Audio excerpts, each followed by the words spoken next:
Hey Science Reappraisers, thanks for coming over. This is a first in a series of articles that a young gent called Dean Hawke, that's his YouTube channel, no relation to me, made. When he started to research the Flat Earth theory, he decided to go down to his local library and see what he could find, and he found over 100 articles in the microfiche of the old newspapers. So I'm going to read this out and I hope you enjoy. This first one is from the Evening Telegraph, Monday, November 21st, 1921. Earth flat and the sun very small. Revolutionary theories taught in U.S. schools. Ice barrier to keep mariners from falling off world.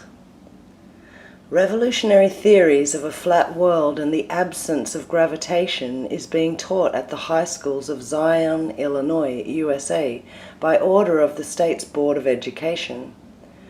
The new course of study teaches that the Earth is a flat circular world with a North Pole in the exact center, no South Pole, and surrounded by a wall of ice which keeps venturesome mariners from falling off the rim. It is also taught that the Earth has no motion and remains stationary in space, and that the Sun is not millions of miles in diameter and 91 million miles away, but it is really a little orb 32 miles across and only 3,000 miles from the Earth.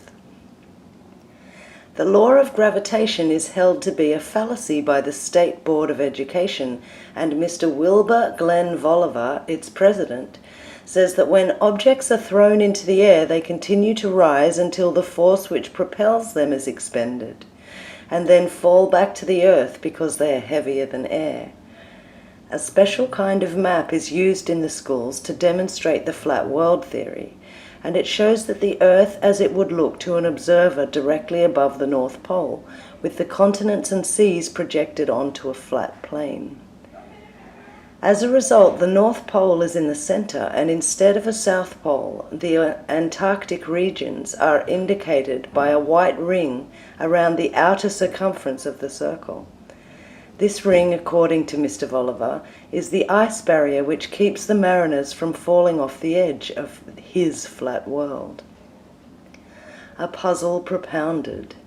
Miss Mary Thompson, principal of the Zion School and an ardent believer in the Voliva theories, has propounded a question which she believes will puzzle all scientists and navigators.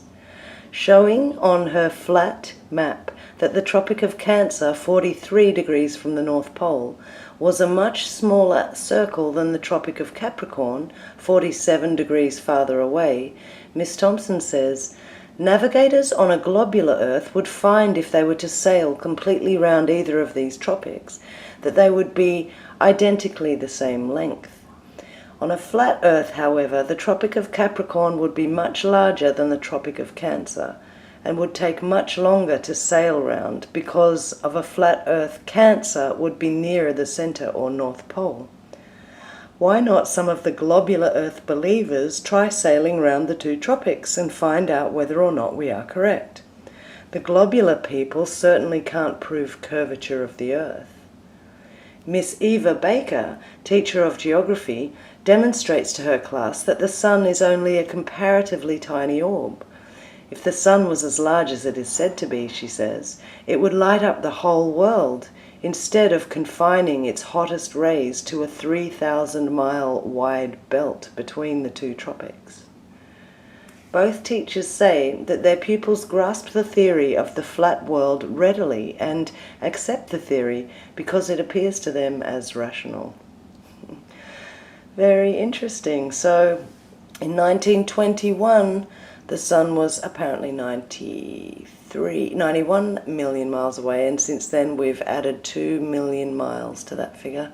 I think it started out at 3 million miles according to, I can't remember who was first that said that, but we've gone from 3 million to 93 million in a few hundred years. So yeah, I thought you might find that interesting, and thanks to Dean Hawke for sending that.